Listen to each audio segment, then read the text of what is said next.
Why did my husband's face fall when he saw me brush my hand down my ex's arm during our wedding dance? How could a single, careless touch unravel everything I thought I controlled, sending shockwaves through my marriage, my family, and my carefully crafted reputation? The real question: how far would he go to turn the humiliation back on me when everyone believed I was the victim?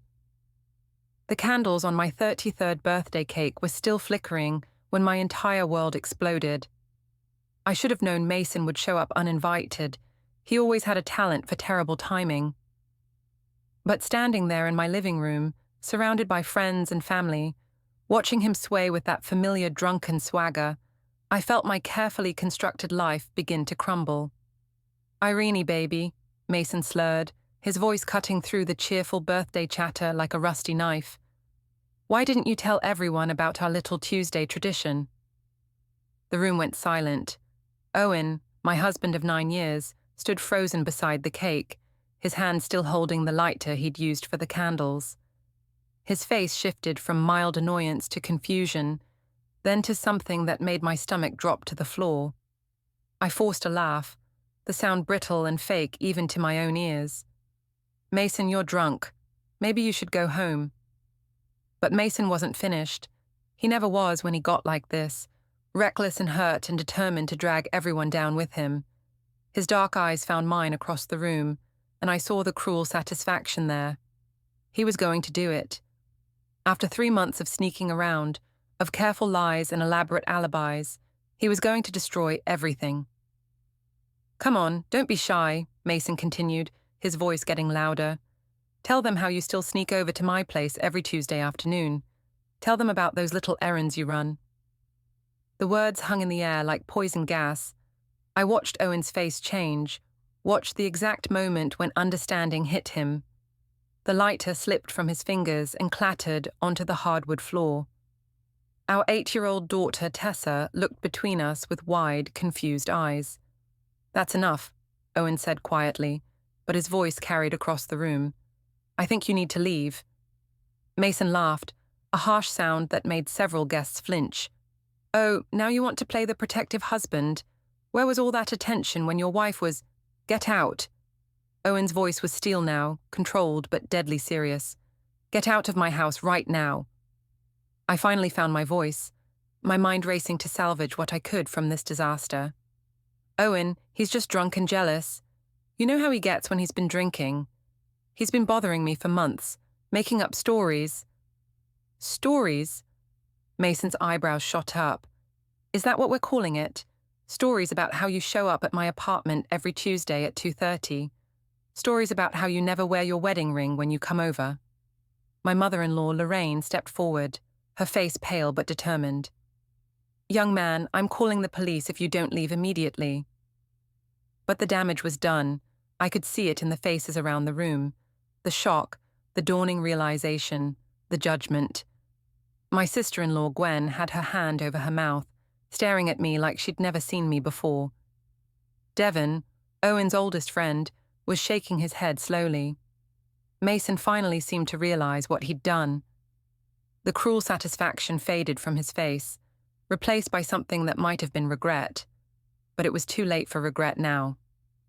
"Eirene," he said, his voice softer now, almost pleading. "I didn't mean—" "Just go," I whispered, my voice barely audible. "Please, just go." After Mason stumbled out, the silence in the room was deafening. 23 people, who had come to celebrate my birthday, now stood in awkward clusters, not knowing where to look or what to say.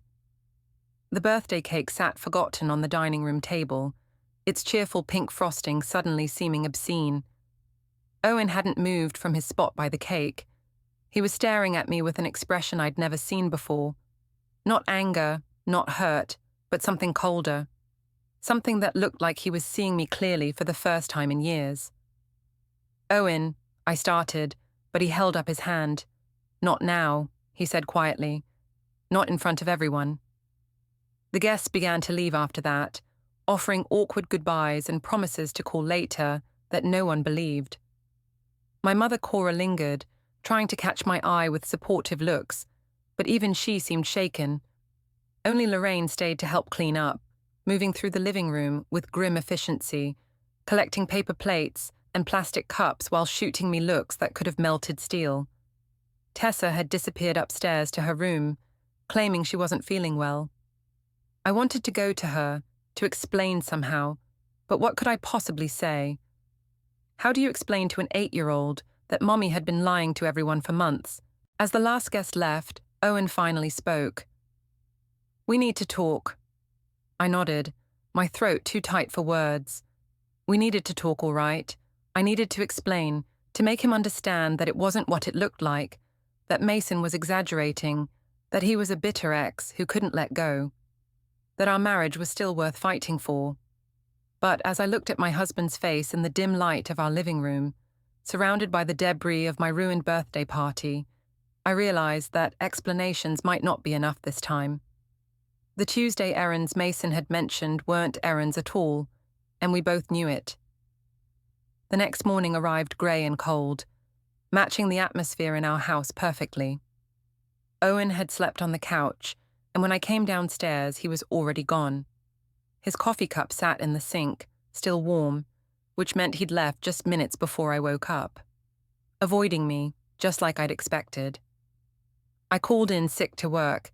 There was no way I could face my co-workers at the insurance office today, not when half of them had been at the party. Instead, I spent the morning pacing the kitchen, my phone buzzing constantly with texts I didn't want to read. The first few were from my friend Jenna, who had witnessed the whole disaster. "OMG, are you okay? Call me when you can." Then came the messages I dreaded. Friends asking if what Mason said was true, acquaintances fishing for gossip, and worst of all, a text from Tessa's teacher asking if everything was all right at home. I was still staring at my phone when it rang. Jenna's name flashed on the screen. "Jesus, Eirene, what the hell happened last night?" she said without preamble. "Mason was drunk," I said automatically. "You know how he gets when he's been drinking?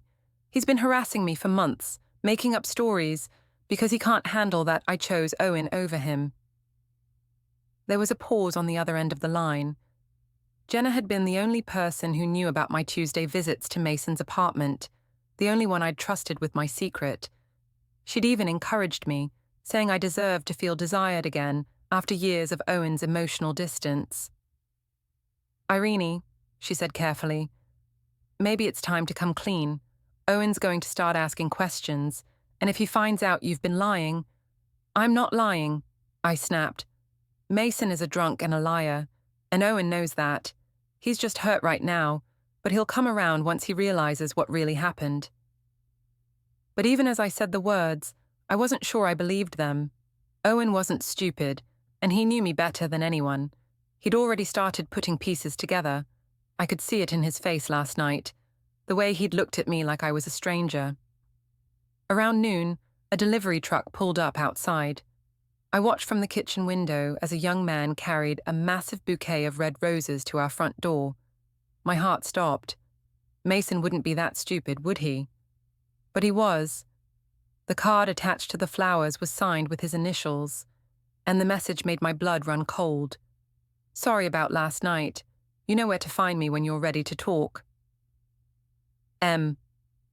I shoved the flowers in the garage and burned the card in the kitchen sink, but it was too late. Owen's car was pulling into the driveway, and through the window, I could see his face. He'd seen the delivery truck. "Who sent flowers?" he asked as he walked through the front door, his voice carefully neutral. "My mother," I lied smoothly. She felt bad about how the party ended. Owen nodded, but I could see he didn't believe me. He'd always been able to read me too well, a quality I'd once found endearing, but now found terrifying. "We need to talk about last night," he said, setting his keys on the counter with deliberate precision. "About what Mason said." I took a deep breath, preparing to launch into the explanation I'd been rehearsing all morning. "Owen, I know how it looked, but Mason has been bothering me for months. He's been calling, texting, showing up at my work. He's obsessed with the idea that we could get back together, and when I kept rejecting him, he started making up these elaborate fantasies." "Stop," Owen said quietly. Just stop. The word hit me like a slap. Owen never interrupted me, never raised his voice, never showed any real emotion about anything. His calmness had always been one of the things that attracted me to him, but now it felt like a wall I couldn't break through. I've been thinking about this all night, he continued, his voice still maddeningly level. About the Tuesday errands you've been running for the past 3 months. About how you always come home from those errands in a good mood, humming, like you've got a secret. About how you've been different lately. My mouth went dry. Different how? Happier, he said simply. More confident, like you were getting something you needed somewhere else. The accusation hung between us, unspoken but clear. I felt my carefully constructed defense beginning to crumble, but I couldn't give up now. Too much was at stake. You're being paranoid, I said, forcing indignation into my voice. I can't believe you're taking the word of a drunk over your own wife. Maybe if you paid more attention to me, if you weren't always buried in your lesson plans or grading papers, you'd know that I've been happy, because I started taking those yoga classes on Tuesdays. It's called self-care, Owen. It was a good lie, I thought, plausible with just enough truth mixed in to make it believable. But Owen just looked at me with those steady brown eyes, and I realized he wasn't buying it. What's the name of your yoga instructor? He asked. The question caught me off guard. What? Your yoga instructor. What's her name? Where's the studio? I opened my mouth, then closed it again. I hadn't thought that far ahead, hadn't prepared for follow-up questions. Why does it matter? Because I want to understand, Owen said patiently. I want to believe you, Eirene. I really do. But right now, nothing you're saying makes sense. Before I could respond, my phone buzzed on the counter. A text message. Owen's eyes flicked to the screen, and I lunged for it, but I wasn't fast enough. He'd already seen the sender's name. Mason. The message was short but damning. Can we talk? I need to explain about last night. Owen looked from the phone to my face, and I watched something die in his eyes. The last bit of trust, maybe. The last hope that his wife wasn't exactly what she appeared to be. I think, he said quietly, we both need some time to think about what we want to say to each other. He walked upstairs without another word, leaving me alone in the kitchen with my phone and my lies and the growing certainty that my carefully managed double life was about to collapse completely. The next few days passed in a haze of tension and whispered conversations. Owen moved into the guest bedroom, claiming he needed space to think. Tessa asked why Daddy was sleeping in the spare room, and I told her he'd been snoring too loudly lately. She accepted the explanation with the easy trust of childhood, but I could see her watching us both with worried eyes. The gossip spread faster than I'd anticipated. By Wednesday, I was getting strange looks at the grocery store. By Thursday, Tessa came home from school, asking why Emma's mum had given her a sad look during pickup. The small-town rumour mill was grinding into high gear, and I was the grain being crushed between its stones. Jenna called every day, her support wavering as the social pressure mounted. Her own husband had started asking questions about what she'd known and when she'd known it. I could hear the doubt creeping into her voice, the way she'd pause before agreeing with my version of events. Maybe you should just tell Owen the truth, she suggested during one particularly tense phone call. Explain that it was just physical, that it didn't mean anything. Men understand that kind of thing sometimes. There's nothing to tell, I insisted, but the words felt hollow even to me. Mason is lying, and I'm not going to destroy my marriage over his delusions. But even as I said it, I was planning my next move. I needed to see Mason, to make him understand what his drunken confession had cost me. I needed him to recant, to admit he'd been lying, to do something, anything, to help me salvage what was left of my life. Friday afternoon, I told Owen I was going to the grocery store. It wasn't entirely a lie. I did need groceries. But first, I drove to Mason's apartment complex, my hands shaking on the steering wheel. Mason lived in a converted warehouse downtown, the kind of trendy loft space that had attracted me in the first place. It was so different from my suburban life with Owen, so exciting and unpredictable. When I'd first started visiting him 3 months ago, I'd felt like I was finally living again after years of domestic numbness. Now, standing outside his door, I felt only desperation. Mason answered on the second knock, his face lighting up when he saw me. "Eirene, thank God. I've been trying to reach you." "You need to fix this," I said, pushing past him into the apartment. "You need to call Owen and tell him you were lying." Mason's face fell. "I can't do that." "Why not?" "Because I wasn't lying," he said simply. "You do come here every Tuesday. You have been for 3 months. I'm not going to pretend that didn't happen just because your husband found out." I stared at him, this man I'd been sneaking around with for months, and realized I'd never really known him at all.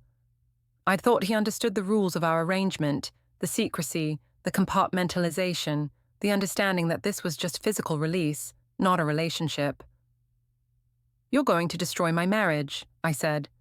"Your marriage was already destroyed," Mason replied. "You destroyed it the first time you showed up here. I just said out loud what we both already knew." I wanted to argue with him, to make him understand that what we'd been doing wasn't real, wasn't important enough to end a 9-year marriage over. But looking at his face, I realized he thought it was real. He thought our Tuesday afternoons meant something more than just an escape from my boring suburban life. "I love you, Eirene," he said quietly. "I have since high school. I thought maybe, after everything that's happened, we could finally be together properly." The words hit me like a physical blow. Love. This wasn't about love. This was about excitement, about feeling desired, about proving to myself that I was still attractive and interesting. Love was messy and complicated and required sacrifice. What Mason and I had was simple and clean and completely separate from my real life. Or it had been, until he'd opened his mouth at my birthday party. "I don't love you," I said, the words coming out harsher than I'd intended. "I never said I loved you. It was just something I needed." Mason's face crumpled, and for a moment I felt genuinely sorry for him, but I couldn't afford sympathy right now. I needed him to help me fix what he'd broken. "Please," I said, softening my voice. "Just tell Owen you were drunk and angry and making things up. Tell him you've been harassing me and I kept rejecting you. Help me save my marriage." Mason was quiet for a long moment, staring out the window at the city below. When he finally spoke, his voice was tired. "I'll think about it," he said, "but I'm not going to lie about loving you, and I'm not going to pretend that what we had didn't matter." I left his apartment feeling more desperate than when I'd arrived. On the drive home, I kept checking my rearview mirror, paranoid that Owen might have followed me, but the roads were clear, and I made it home without incident, or so I thought. It wasn't until I was unloading groceries that I noticed Owen's car in the driveway. He was supposed to be at school for another hour, grading papers and preparing lessons. My heart started pounding as I carried the bags inside. Owen was sitting at the kitchen table, his laptop open in front of him. He looked up when I walked in, his face unreadable. "How is the grocery store?" he asked. "Fine," I said quickly. "Busy for a Friday." He nodded, then turned his laptop screen toward me. On it was a map showing a route from our house to Mason's apartment complex. A little red dot marked where my phone had been 45 minutes ago. "Find My Phone is a useful app," Owen said conversationally. "I installed it on all our devices after Tessa lost her phone at the park last month. Remember?" I stared at the screen, my mind racing. How could I have forgotten about the tracking app? How could I have been so stupid? "I can explain," I started, but Owen closed the laptop with a soft click. "I'm sure you can," he said. "You're very good at explaining things, Eirene, but I don't think I want to hear any more explanations right now." He stood up and walked past me toward the stairs, pausing at the doorway. "Tessa's staying at my mother's this weekend," he said without turning around. I think we need some time to figure out what we're going to do next. As his footsteps faded up the stairs, I stood alone in the kitchen, surrounded by grocery bags and the wreckage of my lies. The tracking app had caught me red-handed, and there was no explanation that could make this look innocent. For the first time since Mason's drunken confession, I realized that my marriage might actually be over. The weekend passed in a blur of tense silences and careful avoidance. Owen spent most of Saturday at his mother's house with Tessa, returning only to collect some clothes and his laptop.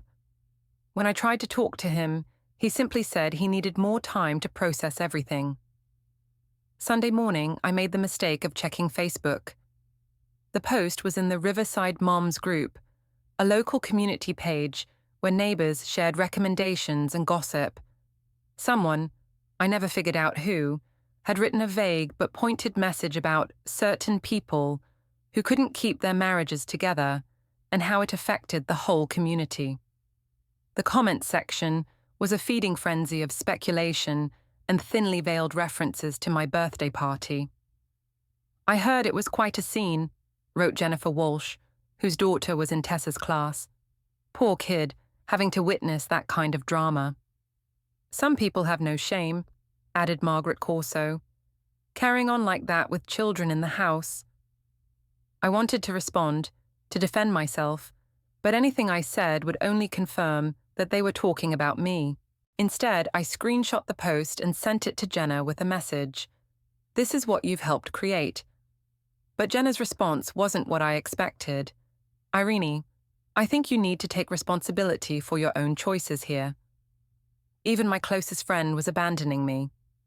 Monday morning brought new humiliations. At the insurance office where I worked as an administrative assistant, my co-workers greeted me with a mixture of pity and curiosity. The office manager, Patricia, called me into her office before lunch. Eirene, I need to ask you about something, she said, her voice carefully professional. We've been getting some calls. My heart sank. What kind of calls? Clients asking to be transferred to different representatives. Apparently, there's been some talk around town about your personal situation, and some people are uncomfortable. I felt my face burn with shame and anger. My personal life has nothing to do with my job performance. I know that, and you know that, Patricia said gently. But perception matters in this business. People trust us with their most important assets. If they think there are character issues, it affects our reputation. She didn't fire me, not yet, but the warning was clear: shape up or ship out. That evening, Owen came home long enough to pack more clothes. I cornered him in our bedroom, desperate to make him listen. The whole town is talking about us, I said. About Tessa. She's going to hear these rumors at school. We need to present a united front. Owen paused in his packing, a stack of t-shirts in his hands. What kind of united front did you have in mind? We tell people that Mason was lying, that he's been harassing me, making up stories because I rejected him.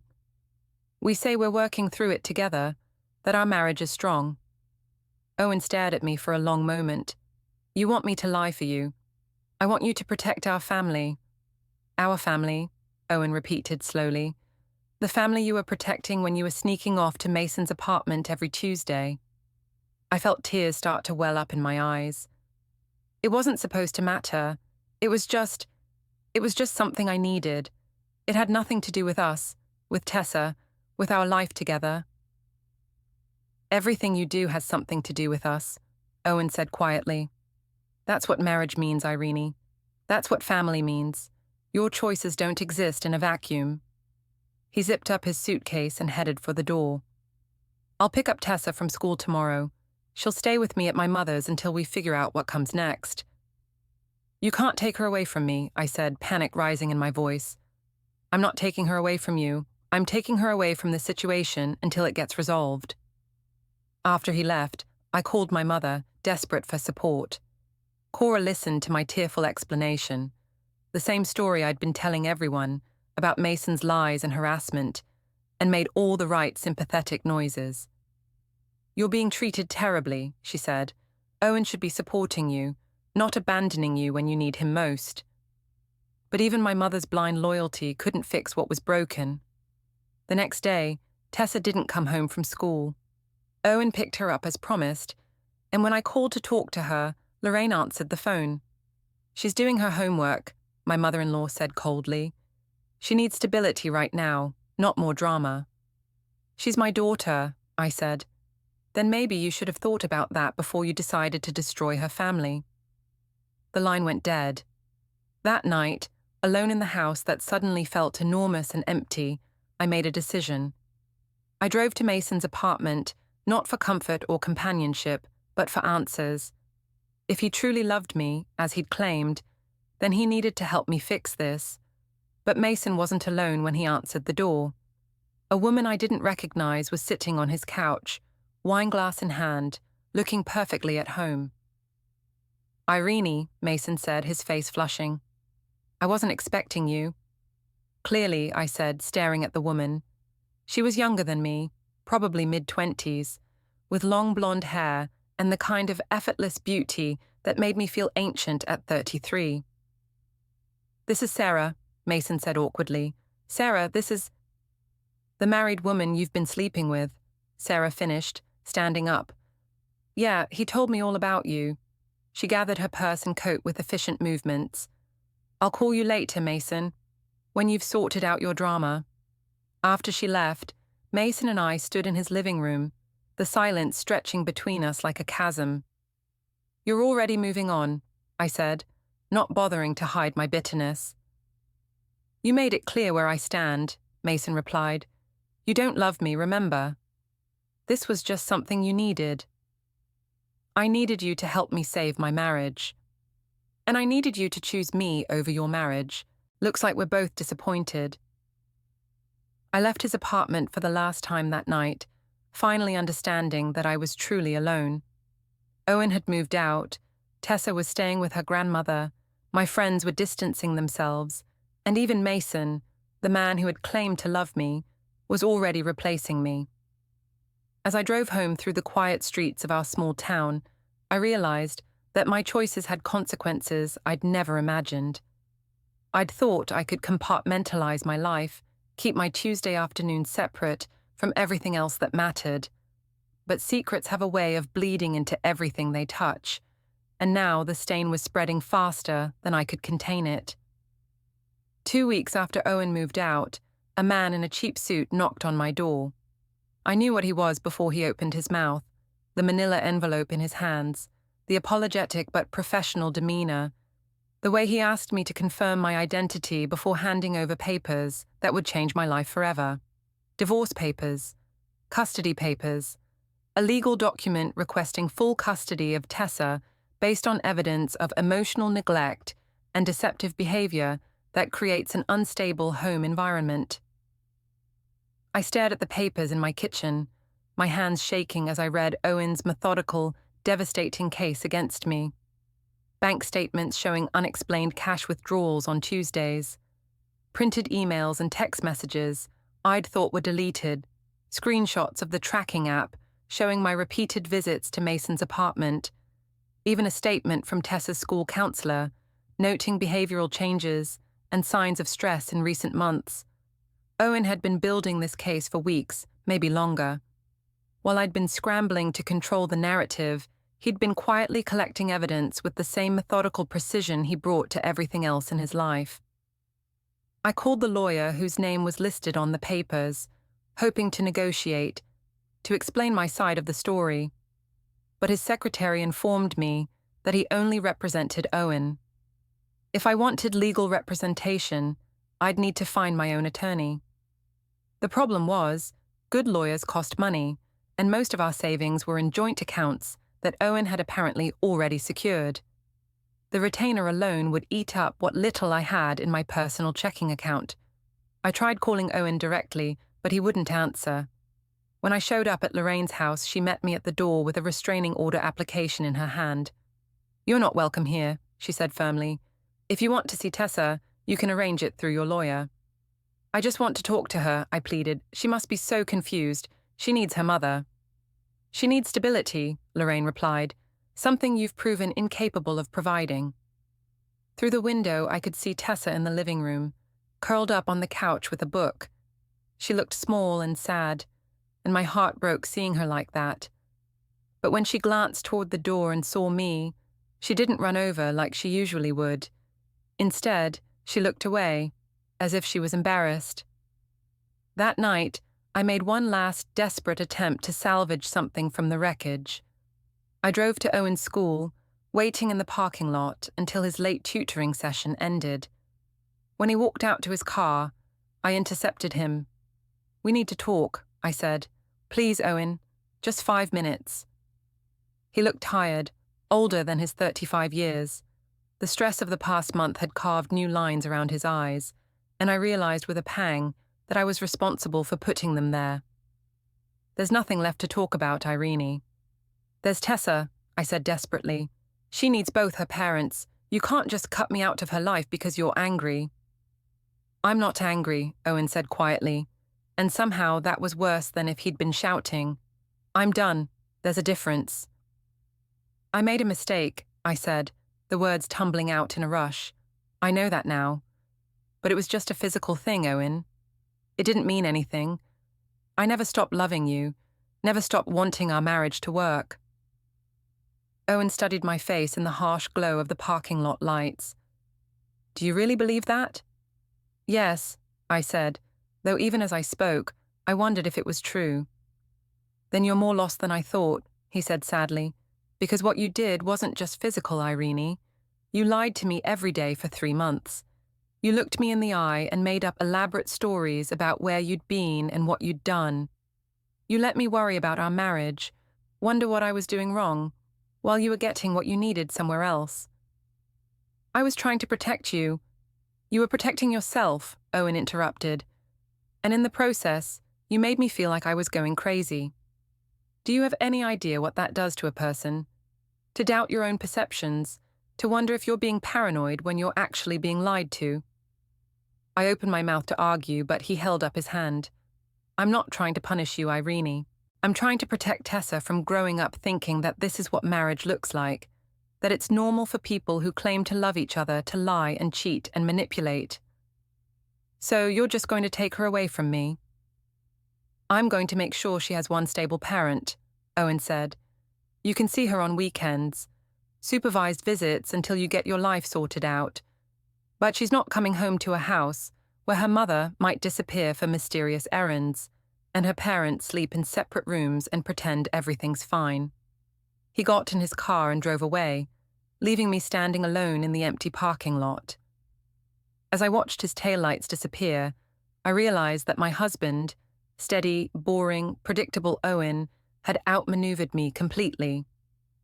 While I'd been focused on managing the immediate crisis, he'd been planning for the long term. While I'd been trying to control what people thought about me, he'd been protecting our daughter from the fallout of my choices. And now, thanks to my own actions, I was about to lose everything that had ever mattered to me. The court date was set for 3 weeks away. 3 weeks to find a lawyer, to build a case, to somehow convince a judge that I deserved another chance to be the mother and wife I'd failed to be. But as I drove home to my empty house, I couldn't shake the feeling that Owen had already won. The family courtroom was smaller than I'd expected, with fluorescent lighting that made everyone look pale and tired. I sat at a table with my court-appointed attorney, a harried-looking woman named Linda Chen, who'd had exactly 2 weeks to prepare my case. Across the aisle, Owen sat with his lawyer, a sharp-suited man who'd come highly recommended and probably cost more than I made in 6 months. The judge, the Honourable Margaret Stevens, was a stern-faced woman in her 60s who'd been handling family court cases for over 20 years. She'd seen every sob story, every excuse, every desperate attempt to justify the unjustifiable. As she reviewed the case files, I could see in her expression that she'd already formed an opinion about what kind of person I was. Owen's lawyer went first, methodically laying out the evidence of my deception and infidelity. The bank statements showing cash withdrawals that coincided with my visits to Mason's apartment. the tracking data from my phone, screenshots of text messages I'd thought were deleted forever. But the most damaging testimony came from the people who knew me best. Lorraine took the stand first, her voice steady and calm, as she described the changes she'd noticed in our household over the past few months. Tessa's increased anxiety, her questions about why Mommy was always running errands, the way she'd started clinging to Owen whenever I left the house. "My granddaughter is a bright child," Lorraine said, her eyes never leaving the judge's face. She knew something was wrong, even if she couldn't articulate what it was. Children always know. Gwen's testimony was harder to hear because it was delivered with obvious reluctance. Owen's sister had tried to stay neutral throughout the divorce proceedings, but when pressed about Tessa's well-being, she couldn't remain silent. "Tessa has been staying with me some weekends," Gwen said quietly. "She's been asking a lot of questions about divorce, about whether it's her fault when parents split up. She's 8 years old. She shouldn't have to worry about things like that." When it was my turn to testify, I tried to present myself as a woman who'd made a mistake, but was committed to making things right. I talked about the loneliness I'd felt in my marriage, the way Owen's emotional distance had driven me to seek connection elsewhere. I portrayed my affair with Mason as a cry for help, a desperate attempt to feel valued and desired. "I never meant for any of this to happen," I said, letting tears flow freely down my cheeks. "I love my daughter more than anything in the world. I made a terrible mistake, but I'm willing to do whatever it takes to earn back her trust and Owen's." But under cross-examination, Owen's lawyer methodically dismantled my carefully crafted narrative. He asked about the elaborate lies I'd told, the way I'd gaslit Owen when he'd started asking questions, the fact that I'd continued seeing Mason even after I knew my marriage was in trouble. "Mrs. Vellum," he said, his voice professionally neutral, "you've testified that your affair was a cry for help, but you went to great lengths to hide it from your husband, didn't you?" "I didn't want to hurt him," I said weakly. "Or you didn't want to face the consequences of your actions," he replied. "Isn't it true that when your husband started asking questions about your Tuesday absences, you accused him of being paranoid and controlling?" I couldn't deny it. The evidence was all there in black and white. Text messages to friends complaining about Owen's jealousy, social media posts painting myself as the victim of an unhappy marriage. The most devastating moment came when Tessa's school counselor testified about the behavioral changes she'd observed. My daughter had become withdrawn, her grades had slipped, and she'd started having anxiety attacks during math class, Owen's subject, which she'd previously loved. "Children internalize their parents' stress," the counselor explained. "Even when they don't understand what's happening, they feel the instability in their home environment. Tessa has been carrying a burden that no 8-year-old should have to carry." When my mother took the stand as a character witness, her testimony backfired spectacularly. Instead of presenting me as a loving mother who'd made a mistake, she launched into a bitter attack on Owen's coldness and neglect, essentially confirming everything I'd been accused of, that I blamed everyone but myself for my choices. "My daughter is a passionate woman who needs emotional connection," Cora declared. If her husband had been meeting her needs, she never would have looked elsewhere. I watched the judge's face as my mother spoke, and I could see any sympathy I might have earned evaporating in real time. The final blow came when Owen took the stand. He didn't attack me or try to make me look bad. He simply told the truth, in his calm, methodical way, about the months of lies and gaslighting, about finding me at Mason's apartment, about the moment he'd realized that the woman he'd married had become someone he didn't recognize. "I don't hate Eirene," he said quietly, "but I can't trust her. And I can't expose Tessa to an environment where lying and manipulation are normalized. My daughter deserves better than that." When the judge delivered her ruling, I felt the last of my hopes crumble. Primary custody to Owen, with supervised visitation for me every other weekend. Division of assets heavily favoring Owen due to my marital misconduct.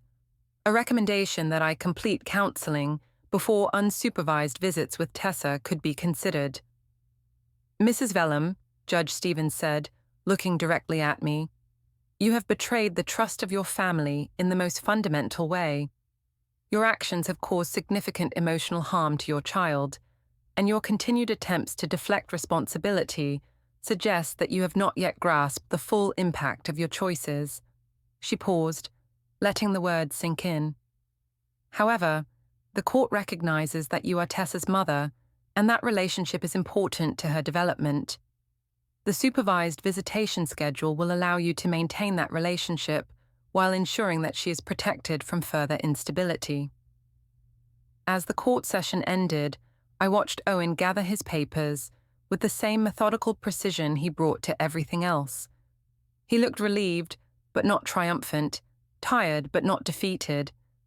He'd won not through malice or revenge, but through simple, devastating honesty about what I'd done to our family. Outside the courthouse, as Owen walked away with his lawyer and his mother and sister, I realized that my carefully constructed narrative had finally collapsed completely. I'd told myself for months that I was the victim of circumstances, that my affair was understandable given Owen's emotional distance, that I'd been protecting my family by keeping my secret. But sitting alone on the courthouse steps, with nothing left but supervised visits and a reputation in ruins, I finally understood what everyone else had seen from the beginning. I had destroyed my own life, and I had no one to blame but myself. The Tuesday afternoons that had seemed so harmless, so separate from my real life, had cost me everything that actually mattered. And unlike the lies I'd been telling myself and everyone else, that was a truth I could no longer escape.